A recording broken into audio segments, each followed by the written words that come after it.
مسجد کے امام کا رنگین کپڑا پہن کر کے امامت کرنا کیسا ہے؟ حضور بھی رنگین کپڑا پہنتے تھے، آپ نے رنگین چادر رنگین کرتا پہنا ہے، امام بیچارہ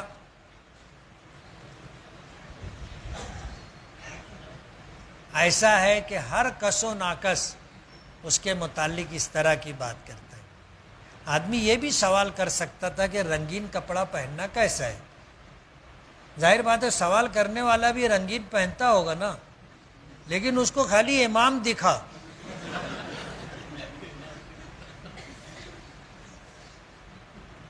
ہم لوگوں نے اپنے امام کو اتنا کمتر اور حقیر سمجھ رکھا ہے کہ اس طرح کی باتیں ہم لوگ امام کے متعلق پوچھتے، جبکہ یہود و نصارہ اپنے اماموں کو خدائی کے برابر درجہ دیتے۔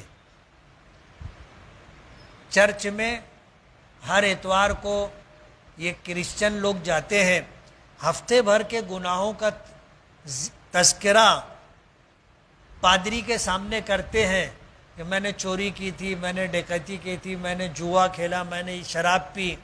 وہ بولتا ہے، یہ اس کے سر پہ ہاتھ رکھ کے بولتا ہے سب معاف۔ اب ظاہر بات ہے یہ گناہوں کا معاف کرنا اللہ کا کام ہے، لیکن انہوں نے اپنے پادری کو اتنا بلند تر مقام دیا ہے، اور ہم لوگ اپنے امام کو کیا سمجھتے ہیں آپ اس سوال سے اندازہ کر سکتے ہیں۔ بہت ساری بات بولنے کی ہے، لیکن آپ یہ سمجھ لیجئے کہ امامت مقام نبوت ہے، یعنی امامت کے لیے مصلی پر کھڑا ہونا یہ نبی کے کھڑے ہونے کی جگہ ہے۔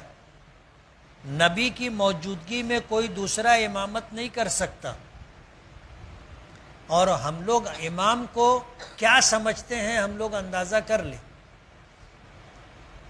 امام کو حالات اتنے سنگین ہیں، مہنگائی سر چڑھ کے بول رہی ہے، اور ہم لوگ امام کو کیا تنخواہ دیتے ہیں سب کو معلوم ہے، مؤذن کو کیا تنخواہ دیتے ہیں سب کو معلوم ہے، مسجد کے خادم کو کیا تنخواہ دیتے ہیں سب کو معلوم ہے۔ ایک صاحب تھے، وہ امام صاحب کو آ کے کہنے لگے کہ میرے بیٹوں کے لیے دعا کرنا۔ کیا کرنا؟ میرے بیٹوں کے لیے دعا کرنا، ان کی روٹی روزی کے لیے۔ اور کہنے والے مسجد کے چیف ٹرسٹی تھے۔ کیا تھے؟ Chief trustee. تو امام صاحب نے دعا کی کہ اللہ ہماری مسجد کے چیف ٹرسٹی کے بچوں کو ایسی نوکری دے کہ ان کو وہ تنخواہ ملے جو مجھ کو ملتی ہے۔ ناراض ہو گئے، ناراض ہو گئے اور بہت ناراض ہوئے، بولے تم میرے بچوں کے لیے ان کی زندگی برباد کرنے کی دعا کر رہے ہیں۔ بولے اس میں کیا ہو گیا؟ تم مسجد کے چیف ٹرسٹی ہو، جو تنخواہ تم مجھے دیتے ہو، تو ظاہر بات ہے تمہارے لیے وہی تنخواہ جو ہے دینا تم کو اچھا لگتا ہے، تو میں نے تمہارے بچوں کے لیے بھی وہ دعا کی۔ آج اگر مالیگاؤں میں امام لوگ یہ دعا کرنے لگے تو مسجد کے ٹرسٹی لوگ ہاتھ دھو کے پیچھا اٹھا لیں گے، سمجھ رہے ہو؟ اور یہ بات میں اس لیے کہہ رہا ہوں کہ مسجد کے ذمہ داران تو جو تنخواہ دیتے ہیں، مصلیوں میں سے کوئی بھی مسجد کے امام مؤذن کو کبھی ہدیہ نہیں دیتا۔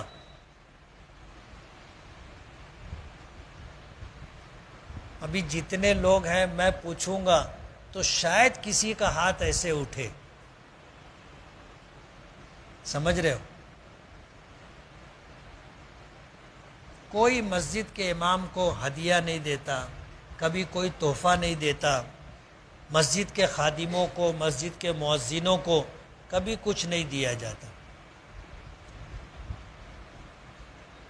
بہت دکھ کی بات ہے.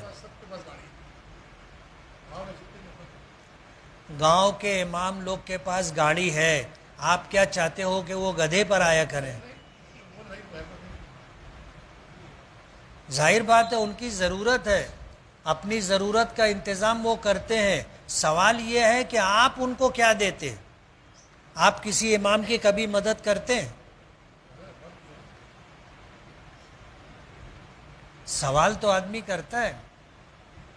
میں جب امامت شروع کیا تو سائیکل پہ آتا تھا، اور میری سائیکل کی جو رنگ تھی وہ اڑی اور کھڑی دونوں طریقے سے آؤٹ تھی، یعنی سائیکل ایسے چلتی تھی. میں چلایا ہوں وہ سائیکل.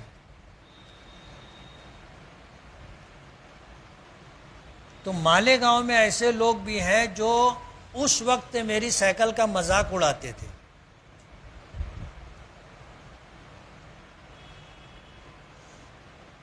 مجھ کو بہت اچھی طرح یاد ہے، مولانا عمر فاروق تھے، مدرسہ کلیت الطاہرات کے بانی ان کے والدین تھے.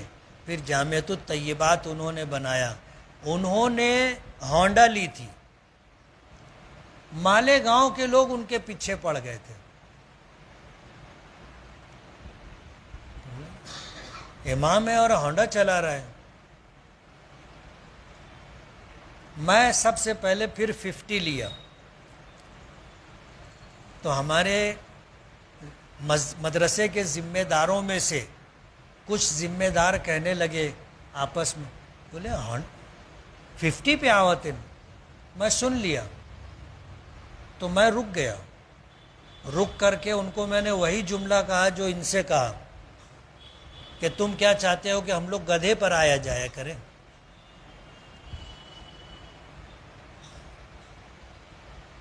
یہ وہ سوچ ہے جو ہم اپنے اماموں کے متعلق رکھتے کہ ان کے پاس ہونڈا نہیں ہونی چاہیے، ان کے پاس کار نہیں ہونی چاہیے، ان کے پاس ایسی کوئی سواری نہیں ہونا چاہیے. یہ ہمیشہ محتاج رہے، غریب رہے، قلاش رہے. سوال یہ ہے کہ اگر اس کے پاس گاڑی ہے تو آپ کا پیٹ کیوں دکھتا ہے؟ میں میری مثال بتاؤں. میں گھر بنانے لگا تو کچھ مالدار حضرات، میں نیا پورے میں رہتا ہوں، نیا پورا ایک زمانہ تھا مالدار لوگوں کا گڑھ تھا. 2 لوگ آئے ساتھ میں، آ کر کے پوچھنے لگے، بولے گھر بنوا رہے ہو؟ بولا ہاں. بولے ایک بات پوچھو؟ بولے پوچھو. بولے پیسوا کہاں سے لاؤ؟ تو ان سے میں نے کہا کہ حاجی صاحب، میں نہ دن میں مسجد میں امامت کرتا ہوں، مدرسے میں پڑھاتا ہوں، اور رات میں ڈاکہ ڈالتا ہوں. بولے یار تم تو ناراض ہو گئے. بولے نہیں، ناراض نہیں ہوا.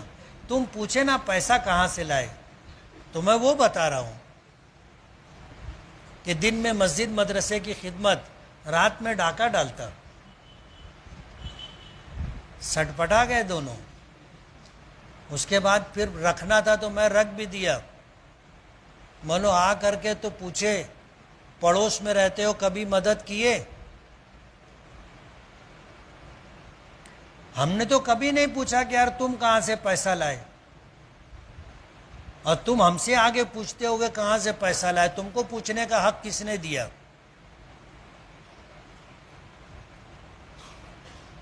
یہ ہماری سوچ ہے.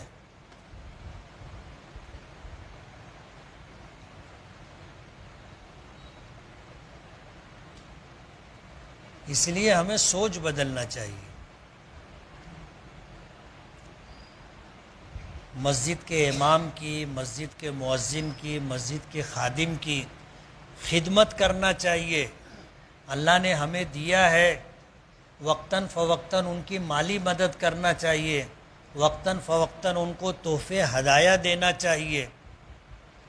میں ایک واقعہ بار بار سنایا، پھر سناؤں گا. ایک صاحب میرے دوستوں میں سے کہنے لگے تم کو تو بہت ہدیہ ملتا ہوگا. تو میں ان کو بول دیا, میں نے کہا تم کتنے دن سے مجھ کو جانتے, بہت زمانے سے تم میرے ساتھ رہتے, کبھی تم نے دیا کچھ؟ وہ آدمی خاموش ہو گیا, اس لیے کہ کبھی کچھ دیا ہی نہیں تھا نا.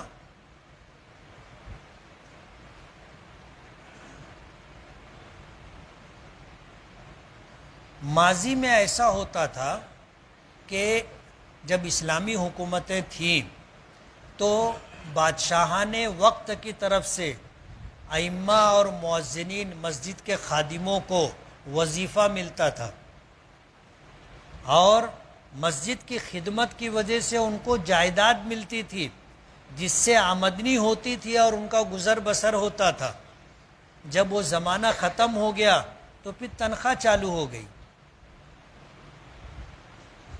تنخواہ چالو ہو گئی. اب ظاہر بات ہے جو تنخواہ دی جاتی ہے, آپ سوچو تو صحیح, آپ کیا تنخواہ دیتے ہو ان کو؟ ایک آدمی جو گاڑی لیتا ہے موٹر سائیکل, وہ آج کے زمانے میں قسطوں پر لیتا ہے.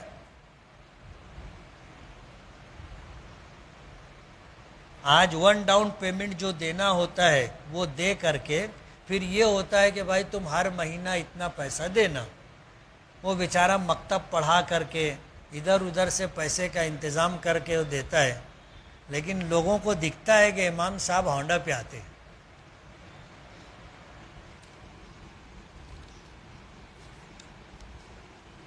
امام کو تنخواہ اتنی دینی چاہیے کہ تنخواہ, فارسی کا لفظ ہے, تن کے معنی بدن اور خواہ کے معنی ضرورت کی تکمیل, اس کو اتنی تنخواہ دینا چاہیے کہ اس کے بیوی بچوں کا گزارا درمیانی درجے میں ہو جائے, اس کو تنخواہ کہتے ہیں.